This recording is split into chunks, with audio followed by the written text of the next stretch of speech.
Hi ಎಲ್ಲರಿಗೂ ನಮಸ್ಕಾರ. So ಇವತ್ತು ನಾವು ಪರಿಮಾಣಗಳ ಹೋಲಿಕೆ ಪಾಠದಲ್ಲಿ ಬರುವಂತಹ ಡಿಸ್ಕೌಂಟ್ ಮತ್ತು GST ಈ ಒಂದೆರಡು ಕಾನ್ಸೆಪ್ಟ್ಗಳ ಬಗ್ಗೆ ನಾವು ಚರ್ಚೆ ಮಾಡೋಣ. ಸೊ ನಿಮಗೆಲ್ಲ ಗೊತ್ತಿದೆ ಡಿಸ್ಕೌಂಟು ಮತ್ತು GST ಇತ್ತೀಚಿನ ದಿನಗಳಲ್ಲಿ GST ಪ್ರತಿಯೊಂದು ನಾವು ವಸ್ತುಗಳಿಗೆ ನಾವು ಕೊಳ್ಳುವಂಥ ಎಲ್ಲ ವಸ್ತುಗಳಿಗೆ ನಾವು GSTಯನ್ನು ತೆರಿಗೆಯನ್ನು ವಿಧಿಸ್ತಾ ಇದ್ದೀವಿ. GST ಅಂದರೆ ಏನಿಲ್ಲ, ಮೂಲ ಬೆಲೆಗಿಂತ ಹೆಚ್ಚಿನ ಬೆಲೆಯನ್ನು ವಿಧಿಸುವುದು ಅಂತ ಅರ್ಥ. ಅದೇ ಡಿಸ್ಕೌಂಟ್ ಅಂತ ಬಂದಾಗ ಮೂಲ ಬೆಲೆ ಏನಪ್ಪ ಅಂದ್ರೆ ಸ್ವಲ್ಪ ಪ್ರಮಾಣದಷ್ಟು ಹಣ ಏನಾಗುತ್ತಪ್ಪ ಅಂದ್ರೆ ಕಡಿಮೆಯಾಗುವಂಥದ್ದು ಅಂತ. ಸೊ ಇದ್ರ ಬಗ್ಗೆ ನಾವು ಒಂದಿಷ್ಟು ಪ್ರಾಬ್ಲಮ್ಗಳನ್ನು ನೋಡೋಣ. ಸೊ ಫಸ್ಟ್ ಪ್ರಾಬ್ಲಮ್ ಈ ರೀತಿ ಇದೆ. ಒಂದು ಪ್ಯಾಂಟ್ನ ನಮೂದಿತ ಬೆಲೆ 220 ರೂಪಾಯಿ. ಇದರ ಮಾರಾಟದ ಮೇಲೆ 20% ರಿಯಾಯಿತಿಯನ್ನು ನೀಡಲಾಗಿದೆ. ನೋಡಿ 20%. ಅದರ ಮೇಲಿನ ರಿಯಾಯಿತಿ ಮೊತ್ತ ಮತ್ತು ಮಾರಾಟದ ಬೆಲೆ ಎಷ್ಟು ಅಂತ ಕೇಳಿದ್ದಾರೆ. ಸೊ ಇಲ್ಲಿ ಪರ್ಸೆಂಟ್ ಕೇಳಿದ್ದಾರೆ, 20% ಡಿಸ್ಕೌಂಟ್ ಅಂತ ಕೇಳಿದಾಗ ಸೊ ಹಾಗಾದರೆ ನಾವು ಎಷ್ಟನ್ನು ಅಮೌಂಟನ್ನು ಆ ಒಂದು ಅಂಗಡಿಯವರಿಗೆ ಕೊಡಬೇಕಂತ. ಸೊ ಒಂದು ಗೊತ್ತಿರಲಿ, 20% ಅಂದರೆ 100ಕ್ಕೆ 20ರಷ್ಟು. ಅಂದರೆ 100ಕ್ಕೆ ಏನಪ್ಪ 20 ರೂಪಾಯಿ ಬೆಲೆಯನ್ನು ನಾವು ಕಡಿಮೆ ಕೊಡಬೇಕಂತ. ಅಂದರೆ 100ಕ್ಕೆ 20 ರೂಪಾಯಿ, 200ಕ್ಕೆ 40 ರೂಪಾಯಿ, 300ಕ್ಕೆ 60 ರೂಪಾಯಿ, 400ಕ್ಕೆ 80 ರೂಪಾಯಿ. ಸೊ ಈ ರೀತಿ ಏನಪ್ಪ ಅಂದ್ರೆ ಪ್ರತಿ 100ಕ್ಕೆ ಏನಪ್ಪ ಅಂದ್ರೆ 20 ರೂಪಾಯಿ ಕಡಿಮೆ ಹಣವನ್ನು ಕೊಡಬೇಕಂತ ಅರ್ಥ. ಸೊ ನಾವೀಗ ಅದರ ಬೆಲೆಯನ್ನು ಕಂಡುಹಿಡೋಣ. ಫಸ್ಟ್ ಒನ್ ಇದೆ ನೋಡಿರಿ. ಸೊ 20% ಅಂತ ಹೇಳಿದರೆ ಸೊ ಅದು 20% ಅಂದರೆ 100ಕ್ಕೆ 20 ಅಂತ ಅರ್ಥ. ಸೊ ಅದರ ಒಂದು ಮೂಲ ಬೆಲೆ ಅಥವಾ ನಮೂದಿತ ಬೆಲೆ 220 ಇದೆ. ಸೊ ಈಗ ನಾವೇನು ಮಾಡೋಣಪ್ಪ ಅಂದ್ರೆ ಕಡ್ತಾ ಬಿಡೋಣ. ಈ 0 ಕ್ಯಾನ್ಸಲ್ ಆಗುತ್ತೆ. 10 1 10, 10 2 20 ಅಂತ ಅರ್ಥ. ಸೊ ಇವಾಗ 2 × 22 ಮಾಡಿದಾಗ 44. ಅಂದರೆ ಆ ಒಂದು 20% ಡಿಸ್ಕೌಂಟ್ ನೀಡಿದಾಗ ಅದರ ಬೆಲೆ ಎಷ್ಟು ಅಂದ್ರೆ ಈ 44 ರೂಪಾಯಿ ಏನಪ್ಪ ಅಂದ್ರೆ ಆ ಒಂದು ಮೂಲ ಬೆಲೆಯಲ್ಲಿ ಕಡಿಮೆ ಮಾಡಿ ಕೊಡ್ಬೇಕಂತ ಅರ್ಥ. ಸೊ ಅವಾಗ ಏನು ಮಾಡೋಣ, ನಾನು 220ರಲ್ಲಿ ಎಷ್ಟು ಬಂತು ನಮಗೂ ರಿಯಾಯಿತಿ 44 ರೂಪಾಯಿ ಕಡಿಮೆ ಬಂತು. ಸೊ ಏನಪ್ಪ ಅಂದ್ರೆ ಸೊ ಇದನ್ನು 220ರಲ್ಲಿ 44 ನಾವು ಕಳಿಬೇಕು. ಅವಾಗ ಎಷ್ಟಾಗುತ್ತಪ್ಪ ಅಂದರೆ ಸೊ 176 ರೂಪಾಯಿ. ಅಂದರೆ 220 ರೂಪಾಯಿಗೆ 20% ಡಿಸ್ಕೌಂಟ್ ಇದ್ದಾಗ ನಾವು ಎಷ್ಟು ಕೊಡಬೇಕಪ್ಪ ಅಂದರೆ 170 ರೂಪಾಯಿಗಳನ್ನು ಆ ಅಂಗಡಿಯವರಿಗೆ ಕೊಡಬೇಕಂತ ಅರ್ಥ. ಸೊ ಈ ರೀತಿ ಏನಪ್ಪ ಅಂದರೆ ಡಿಸ್ಕೌಂಟನ್ನು ಮಾಡ್ಬೋದು ನಾವು. ನೆಕ್ಸ್ಟ್ ಇನ್ನೊಂದು ಲೆಕ್ಕ ಇದೆ ನೋಡ್ರಲ್ಲಿ. ಅಂಗಡಿಯೊಂದರಲ್ಲಿ ಒಂದು ಜೊತೆ ರೂಲರ್ ಸ್ಕೇಟ್ಸ್ಗಳ ಬೆಲೆ 450 ರೂಪಾಯಿ ಅಂತ. ಸೊ ಅದರಲ್ಲಿ ಏನಪ್ಪ ಅಂದ್ರೆ ಅವರು 5% ಮಾರಾಟ ತೆರಿಗೆಯನ್ನು ವಿಧಿಸಿದರೆ ಒಟ್ಟು ಹಣ ಅಂದರೆ ಟ್ಯಾಕ್ಸ್ ಎಷ್ಟಾಗಿದ್ದಾರೆ ಅವರು ತೆರಿಗೆ 5% ಹಾಕಿದ್ದಾರೆ ಅಂತ. ಸೊ 450 ರೂಪಾಯಿ ಪ್ಲಸ್ 5% GST ಸೇರಿಸಿ ಒಟ್ಟು ಎಷ್ಟು ಕೊಡಬೇಕಂತ ಕೇಳಿದ್ದಾರೆ ಅವರು ಹಣ. ಫಸ್ಟ್ ನಾವೇನು ಕಂಡಿಡಬೇಕು, GST ಕಂಡಿಡಬೇಕು. ಎಷ್ಟು ಪರ್ಸೆಂಟ್ ಹೇಳಿದ್ದಾರೆ ಅವರು? 5% ಹೇಳಿದ್ದಾರೆ. ಎಷ್ಟಕ್ಕೆ? 450 ರೂಪಾಯಿಗೆ. ಭಾಳ ಸಿಂಪಲ್ ಇದೆ. ಸೊ ನೋಡಿರಿ, ಒಟ್ಟು ಹಣ 450. ಆದರೆ ಎಷ್ಟು ಪರ್ಸೆಂಟ್ ಅಂತ ಹೇಳಿದರೆ ಅವರು GST 5%. ಎಷ್ಟಕ್ಕೆ? 100ಕ್ಕೆ 5 ಅಂತ ಅರ್ಥ. ಭಾಳ ಸಿಂಪಲ್ ಇದೆ. ಈ 0 ಕ್ಯಾನ್ಸಲ್ ಮಾಡೋಣ. ನೆಕ್ಸ್ಟ್ ನೋಡಿರಿ, 5 1 5, 5 2 10. ನೆಕ್ಸ್ಟ್ ನೋಡಿರಿ, ಈ 45 ಉಳಿತು ಮತ್ತು ಇಲ್ಲಿ 2 ಉಳಿತು. 2 1 2, 2 2 4 ಮತ್ತು 5 ಉಳಿತು. ಹಾಗೇನೆ 2 2 4, 1 ಉಳಿತು. ಪಾಯಿಂಟ್ ಕೊಟ್ಟು 10 ಆಯಿತು. 2 5 10 ಅಂದರೆ 22.5 ಅಂದರೆ 22 ರೂಪಾಯಿ 50 ಪೈಸೆಯನ್ನು ಅಂದರೆ 22 ರೂಪಾಯಿ 50 ಪೈಸೆಯನ್ನು ನಾನು ಆ ಒಂದು GSTಯನ್ನು ಸೇರಿಸಿ ಕೊಡ್ಬೇಕಾಗತ್ತೆ. ನೋಡಿರಿ, ಈಗ GST ಟ್ಯಾಕ್ಸ್ ಎಷ್ಟಾಯ್ತು? 22 ರೂಪಾಯಿ 50 ಪೈಸೆ ಆಯಿತು. ಸೊ ಒಟ್ಟು ಹಣ ಎಷ್ಟಪ್ಪ ಅಂದರೆ 450 ಪ್ಲಸ್ 22.5. ಸೊ ಅದರಿಂದ 470. ಸೊ ಒಟ್ಟು 472.5 ರೂಪಾಯಿ ಅಷ್ಟನ್ನು ಏನಪ್ಪ ಅಂದ್ರೆ ನಾವು GSTಯನ್ನು ಸೇರಿಸಿ ಆ ಒಬ್ಬ ಅಂಗಡಿಯವರಿಗೆ ಏನಪ್ಪ ಅಂದ್ರೆ ಕೊಡುವಂಥದ್ದು.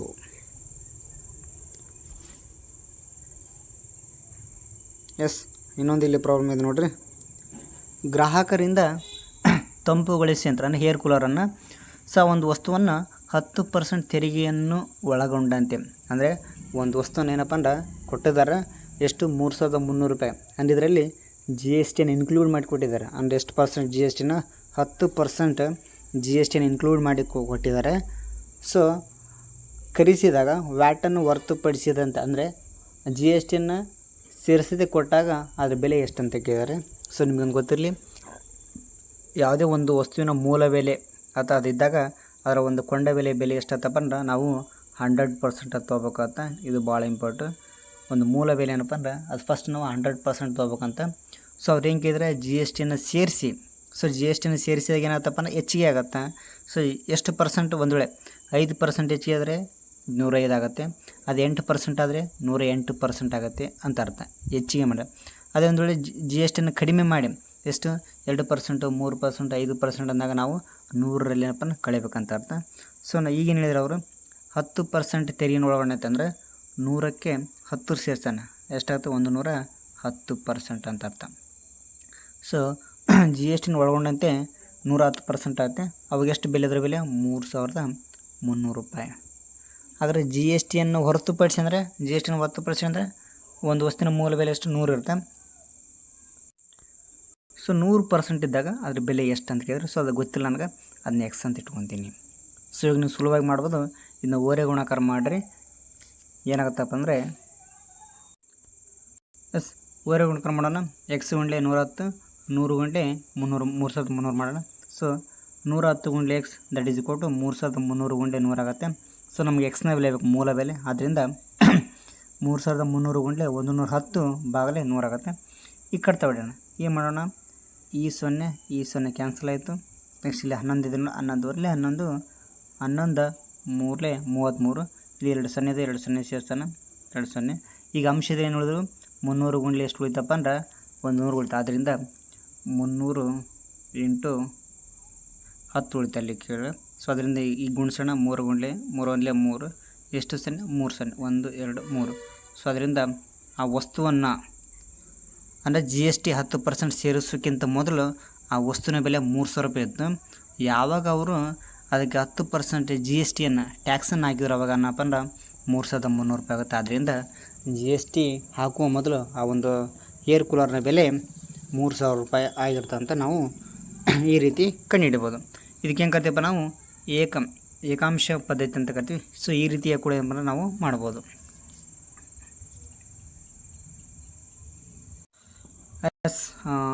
ಇನ್ನೊಂದು ಇದೆ ನೋಡಿರಿ, 8% ವ್ಯಾಟ್. ನಿಮ್ಗೆ ಗೊತ್ತಿರಲಿ, ವ್ಯಾಟ್ ಅಂದರೂ ಕೂಡ ನಾವು ಜಿ ಎಸ್ ಟಿ ಅಂತ ಅರ್ಥ. 8% ವ್ಯಾಟನ್ನು ಸೇರಿಸಲಾದ 5400 ರೂಪಾಯಿ, 5400ಕ್ಕೆ ಒಂದು ಫ್ಯಾನನ್ನು ಖರೀದಿಸಿದ್ದಾರೆ ಅಂತ. ಸೊ ವ್ಯಾಟ್ನ ಸೇರಿಸುವ ಮೊದಲು ಅದರ ಬೆಲೆ ಎಷ್ಟು? ಸೊ ಈಗ ಇನ್ನು ಅಡ್ಜಸ್ಟ್ ಮಾಡಿದ್ವಿ, ಅದೇ ರೀತಿ ಮಾಡೋಣ ನಾವು. ಅಂದರೆ ನಾವು ಜಿ ಎಸ್ ಟಿನ ಸೇರಿಸಿ ಕೊಟ್ಟಿದ್ದಾರೆ.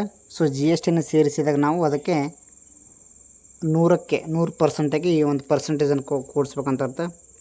ಸೊ ಕೂಡ್ಸೋಣ, ನಾವಿಲ್ಲಿ 100ಕ್ಕೆ 8 ಸೇರಿಸಿದ್ರೆ 108. ಸೊ 108% ಇದ್ದಾಗ ಅದರ ಬೆಲೆ ಎಷ್ಟಪ್ಪ ಅಂದ್ರೆ 5400 ಅಂತೆ. ಸೊ ಜಿ ಎಸ್ ಟಿಗಿಂತ ಮುಂಚೆ ಅಂದರೆ ಜಸ್ಟ್ 100% ಆಗುತ್ತದೆ. ಅವಾಗ ಬೆಲೆ ಕೇಳಿ ಎಕ್ಸ್ ಅಂತ ತೊಗೊಳ್ಳೋಣ, ಅದನ್ನಷ್ಟು ಸಿಂಪಲ್ಲು. ಈ ಕಟ್ಟ ಓರೆ ಗುಣಾಕಾರ ಮಾಡೋಣ ಮತ್ತೆ. ಸೊ 100 ನಿಮಗೆಲ್ಲ ಗೊತ್ತಿರುತ್ತೆ, ಬೇಗ ಮಾಡೋಣ. 100 ಏನಾಗುತ್ತಪ್ಪ ಅಂದರೆ 108 into x that is equal to 5400 ಗುಂಡ್ಲೆ 100. ಎಕ್ಸ್ನ ಬೆಲೆ ಬೇಕು ನನಗೆ. ಸೊ ಅದರಿಂದ 5400 ಗುಂಡ್ಲೆ 100 ಬಾಗಲೇ 108 ಅಂತ ಅರ್ಥ. ಓಕೆನಾ? ಸೊ ಈಗ ನಾವು ಕಟ್ತಾ ಬಿಡೋಣ. ಯಾವುದರಿಂದ ಹೊಡೆ ನೋಡ್ರಿ, ಸುಲಭವಾಗಿ ನೋಡೋಣ. 2 50 100, 2 50, ನೆಕ್ಸ್ಟ್ 2 54, ನೆಕ್ಸ್ಟ್ ಇದು 5400 ಐತೆ. ಈಗ 54 ಒಂದಲೇ 54 54, 2 0ಗೆ 2 0. ಸೊ ಅದರಿಂದ 100 ಗುಂಡ್ಲೆ 50 ಉಳಿತು. ಅದರಿಂದ 100 ಗುಂಡ್ಲೆ 500 ಎಷ್ಟಾಯ್ತಪ್ಪ ಅಂದ್ರೆ 50 ಅಲ್ಲ. ಓಕೆ ಸಾರಿ ಇದು 50 ಆಗುತ್ತೆ ಇದು. ಸೊ 100 ಗುಂಡ್ಲೆ 50 ಅಂತ ಮಾಡಿದ್ರೆ ನಾನು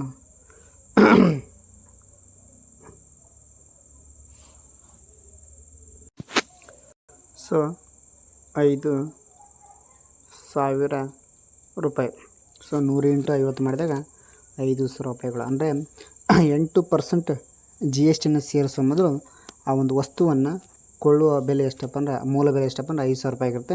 ಯಾವಾಗ ನಾನು ಅದಕ್ಕೆ 8% ಅಂಗಡಿಯವರು 8% ಜಿ ಎಸ್ ಟಿ ಸೇರಿಸಿದಾಗ ಸೊ ಅದಕ್ಕೆ ಎಷ್ಟಾಗುತ್ತಪ್ಪ ಅಂದ್ರೆ 5,400 ರೂಪಾಯಿ ಆಗುತ್ತೆ ಅಂತ ಅರ್ಥ. ಸೊ ಈ ರೀತಿ ಏನಪ್ಪ ನಾವು ಮಾಡ್ಬೋದು. ಸೊ ಮುಂದಿನ ಒಂದು ಸಮಸ್ಯೆನ ನೋಡೋಣ.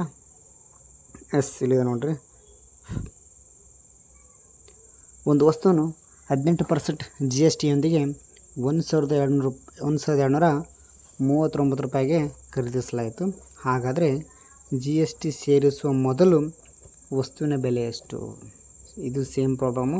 ಅಂದರೆ ಒಂದು ಜಿ ಎಸ್ ಟಿಯನ್ನು ಒಳಗೊಂಡಂತೆ ಆ ಒಂದು ವಸ್ತುವನ್ನು ಮಾರ್ಯಾರ ಅಥವಾ ಕೊಂಡ್ಕೊಂಡಾರ. ಸೊ ಹಾಗಾದರೆ ಜಿ ಎಸ್ ಟಿಗಿಂತ ಮುಂಚೆ ಅದರ ಬೆಲೆ ಎಷ್ಟು ಅಂತ ಕೇಳಿದರೆ ಸೊ ಮಾಡೋಣ ಮತ್ತೆ ಏಕಾಂಶ ಮಾತಾಡಿಂದ. ಸೊ ಜಿ ಎಸ್ ಟಿನ ಸೇರಿಸಿದಾಗ 1/100ಕ್ಕೆ 18 ಸೇರಿಸೋಣ. ಸೊ 118 ಆಗುತ್ತೆ. ಡೈರೆಕ್ಟ್ ಮಾಡೋಣ. 118% ಇದ್ದಾಗ 1,239 ಆಗುತ್ತೆ. ಅವಾಗ 100% ಇದ್ದಾಗ ಎಷ್ಟು ಅಂತ ನಮ್ಮದು ಕಂಡುಹಿಡಬೇಕು. ಸೊ ಸಿಂಪಲ್ಲು ನಾನು ಡೈರೆಕ್ಟ್ ಮಾಡ್ತೀನಿ. ಎಕ್ಸ್ ಈಸ್ ಈಕ್ವಲ್ ಟು ಏನಪ್ಪ ಅಂದರೆ 1,239 ಗುಂಡ್ಲೆ ಇದು 100 ಬರುತ್ತೆ. ಬಾಗಲೇ ಎಷ್ಟು 118. ಸೊ ಈ ರೀತಿ ಏನಪ್ಪ ಮಾಡೋಣ. ಸೊ ಅದ್ರ ಕಟ್ ತೊಗೊಳ್ಳೋಣ. ಯಾವ ರೀತಿ ಕಟ್ ತೊಗೊಳ್ಳೋಣ? 2 50 ಓಕೆನಾ. 2 ಎಷ್ಟು 2 5 10 1 ಉಳಿತು 18 2 9 ಓಕೆನಾ. ನೆಕ್ಸ್ಟ್ ಈಗ 59 ನಿಮಗೇನ 59 59 59 108 118 ಇನ್ನು 5 ಉಳಿತು ನೋಡಿ. 123ರಲ್ಲಿ 118 ಕಟ್ಟಿಗೆ ಬಂದರೆ 5 ಉಳಿತು 59 ಆಯಿತು. ಸೊ 59 59. ಈಗ ಅಂಶದಲ್ಲಿ ನೋಡೋಣ ಏನು ಉಳಿತು 21 × 50 ಓಕೆನಾ. ಸಿಂಗಲ್ ಮಾಡೋಣ 21 105 ಓಕೆನಾ. ನೆಕ್ಸ್ಟ್ 10 ಅಂದರೆ 8% ಜಿ ಎಸ್ ಟಿ ಸೇರಿಸುವ ಮೊದಲು ಆ ಒಂದು ವಸ್ತುವಿನ ಬೆಲೆ ಎಷ್ಟಪ್ಪ ಅಂದ್ರೆ 1,050 ರೂಪಾಯಿ ಅಂತ ಹೇಳ್ಬೋದು. ಭಾಳ ಈಸಿ. ಸೊ ಈ ರೀತಿ ಏನಪ್ಪ ಎಷ್ಟು ಪರ್ಸೆಂಟ್ ಜಿ ಎಸ್ ಟಿ ಸೇರಿಸಿದ್ರೆ 100ಕ್ಕೆ ಅಷ್ಟು ಕೊಟ್ಟಿರುವಂಥ ಪರ್ಸೆಂಟನ್ನು ಕೂಡಿಸಿ ಮಾಡಬೇಕು. ಅವಾಗೇನಪ್ಪ ಅಂದ್ರೆ 100% ಇದ್ದಾಗ ಆ ಒಂದು ಎಕ್ಸ್ನ ತೊಗೊಂಡು ನಾವೇನಪ್ಪ ಅಂದರೆ ಅದರೊಂದು ಮೂಲ ಬೆಲೆಯನ್ನು ಅಥವಾ ಅದರ ಒಂದು ಮೊದಲ ಬೆಲೆಯನ್ನು ನಾವೇನಪ್ಪ ಅಂದ್ರೆ ಸುಲಭವಾಗಿ ಕಂಡುಹಿಡ್ಬೋದು.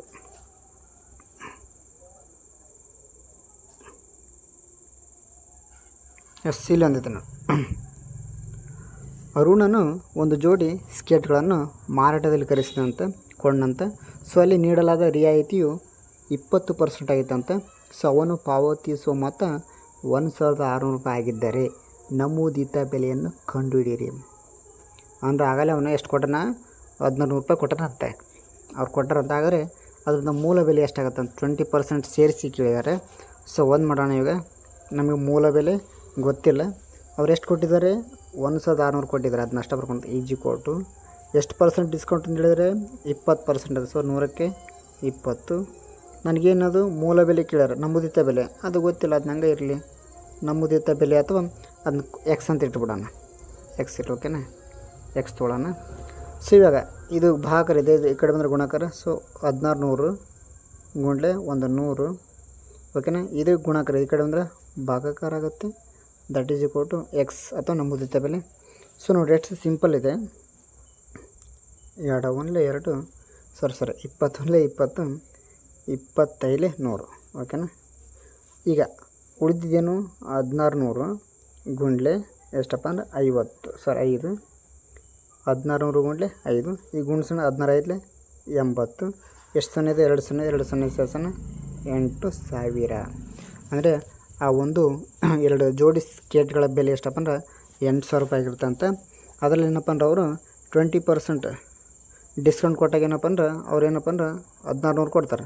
ನೀವು ಬೇಕಾದ್ರೆ 8,000ಕ್ಕೆ 20% ಡಿಸ್ಕೌಂಟ್ ಮಾಡಿರಿ ನಿಮ್ಗೆ ಎಷ್ಟು ಸಿಗುತ್ತಪ್ಪ ಅಂದ್ರೆ 1600 ಸಿಗುತ್ತೆ. ಬೇಕಾದ್ರೆ ಚೆಕ್ ಮಾಡೋಣ. ಇಲ್ಲೇ ಕ್ರಾಸ್ ವೆರಿಫಿಕೇಷನ್ 8,000 ಓಕೆನಾ ಗುಂಡ್ಲೆ ಎಷ್ಟು ಪರ್ಸೆಂಟ್ 20% ಮಾಡೋಣ 20 ಎಷ್ಟು 100ಕ್ಕೆ ಅಂತ ಕೇಳಿದ್ದಾರೆ. ಸೊ 7 0 7 0 ಉಳಿದೇನು 80 ಗುಂಡ್ಲೆ 20 87 80 20 ಎಷ್ಟಪ್ಪ ಅಂದ್ರೆ 1,600 ರೂಪಾಯಿ. ನೋಡಿರಿ ಇದಕ್ಕೆ ನಾವು ತಾಳೆ ನೋಡಬೇಕು ಅಂತ ಕರಿತೀವಿ. ನೋಡಿರಿ 8,000 ರೂಪಾಯಿಗೆ ಎಷ್ಟಪ್ಪ ಅಂದರೆ 20% ಡಿಸ್ಕೌಂಟ್ ಮಾಡಿದಾಗ 1,600 ರೂಪಾಯಿ ಆಗುತ್ತೆ ಅಂತ. ಸೊ ಅದರಿಂದ ಎಷ್ಟಪ್ಪ ಅಂದ್ರೆ ಅದರ ಒಂದು ಸ್ಕೇಟ್ಗಳ ಮೂಲ ಬೆಲೆ ಅಥವಾ ನಮೂದಿತ ಬೆಲೆ ಎಷ್ಟಪ್ಪ ಅಂದ್ರೆ 8,000 ರೂಪಾಯಿಗಳಂತ ನಾವು ಹೇಳ್ಬೋದು.